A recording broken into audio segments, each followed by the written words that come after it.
गुरुर्ब्रह्मा गुरुर्विष्णु गुरुर्देवो महेश्वर, गुरु साक्षात परम वंदे तस्मै श्री गुरुवे नमः। बोलो गुरुदेव की जय हो। एकादशी महात्मा की जय हो। आज मोहिनी एकादशी व्रत कथा है। वैशाख मास के शुक्ल पक्ष की एकादशी। युधिष्ठिर बोले, हे जनार्दन, शुक्ल पक्ष की एकादशी का क्या नाम है, उसका क्या फल है, उसकी विधि क्या है, सो मुझसे कहिए।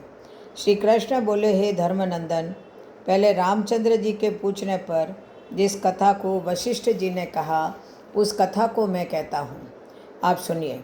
श्री रामचंद्र जी बोले, हे भगवान, सब पाप और दुखों को दूर करने वाले सब व्रतों में श्रेष्ठ व्रत मैं सुनना चाहता हूँ। हे महामुने, सीता के वियोग के दुखों को मैं भोग चुका हूँ। इससे भयभीत होकर मैं आपसे पूछता हूँ। वशिष्ठ जी बोले, हे राम, तुमने अच्छा प्रश्न किया। तुम्हारी बुद्धि श्रद्धा युक्त है। तुम्हारा नाम लेने से ही मनुष्य पवित्र हो जाता है। तो भी संसार के हित के लिए पवित्र करने वाले व्रतों में उत्तम और पवित्र व्रत को मैं कहूँगा। हे राम, वैशाख शुक्ल पक्ष में जो एकादशी है उसका नाम है मोहिनी एकादशी। वह सब पापों को दूर करती है। मैं सत्य कहता हूँ कि इसके व्रत के प्रभाव से प्राणी मोहजाल और पातकों के समूह से छूट जाता है। और हे राम, इस कारण यह आप सरी के मनुष्यों के करने योग्य है। यह पापों को दूर करने वाली और दुखों को नष्ट करने वाली है। हे राम, इस शुभ कथा को एकाग्रचित से सुनो। सरस्वती के तट पर भद्रावती नाम की सुंदर पुरी है। वहाँ द्युतिमान नाम का राजा राज्य करता था। वह धैर्यवान सत्यवादी राजा चंद्रवंश में पैदा हुआ था। वह कर्म्स में प्रवृत्ति रखने वाला धनपाल के नाम से प्रसिद्ध था। प्याऊ, यज्ञशाला, तालाब, बगीचा आदि को बनवाता था। शांत स्वरूप और भगवान के भक्त उस वैश्य के सुमान, द्युतिमान, मेधावी, सुकृत, दृष्ट, बुद्धिमान के पांच पुत्र थे। पांचवा दृष्ट बुद्धि बड़ा पापी था। वेश्याओं से रमण तथा दुष्टों से वार्तालाप में कुशल था। जुआ आदि का उसको व्यसन था। पर स्त्रियों से गमन करता था। देवता, अतिथि, व्रत, पितर और ब्राह्मणों आदि का पूजन नहीं करता था। वह अन्यायी और दुष्ट था। पिता के धन को नष्ट करता था। अभक्ष्य वस्तुओं को खाता था। वह पापी सदा मदिरा पीता था।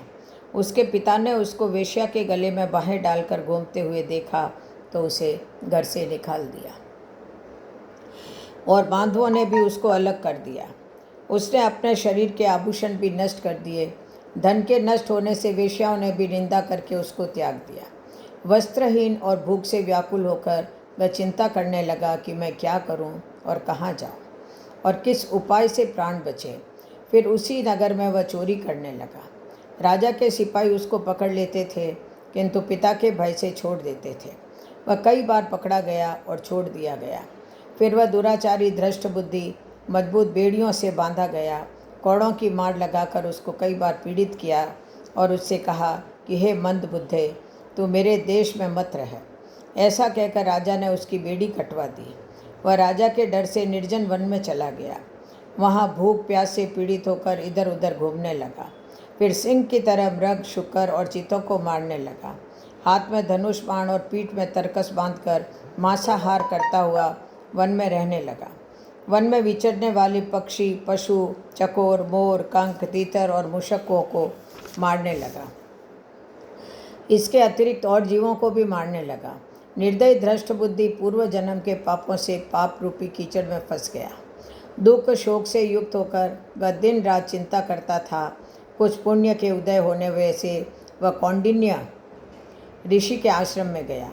वैशाख के महीने में गंगा जी स्नान किए हुए तपस्वी कौंडिन्य मुनि के पास शोक से पीड़ित दृष्ट बुद्धि गया। उनके वस्त्र से गिरी हुई जल की बूंद के स्पर्श से उसके पाप दूर हो गए। दृष्ट बुद्धि प्रणाम करके बोला, हे ब्राह्मण, ऐसा प्रायश्चित बताओ जिससे बिना यत्न किए जन्म भर के पापों का नाश हो जाए। धन मेरे पास नहीं है। ऋषि बोले कि जिसके करने से तेरा पाप दूर हो, उस उपाय को तू सावधान चित्त से सुन। वैशाख शुक्ल पक्ष में जो मोहिनी नाम की एकादशी का व्रत करे, वह मनुष्य के सुमेरु के समान पापों को नष्ट कर देती है। उसका उपवास करने के से अनेक जन्मों के पाप दूर हो जाते हैं।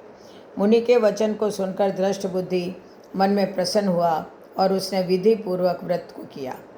हे नृपश्रेष्ठ, इस व्रत के करने से उसके सब पाप दूर हो गए। फिर दिव्य शरीर धारण करके गरुड़ के ऊपर बैठकर विष्णु लोक को चला गया। फलाहार इस दिन गौमूत्र का सगाड़ लेना चाहिए। बोलो एकादशी महात्मा की जय हो। जय जय श्री राधे, जय जय श्री कृष्ण।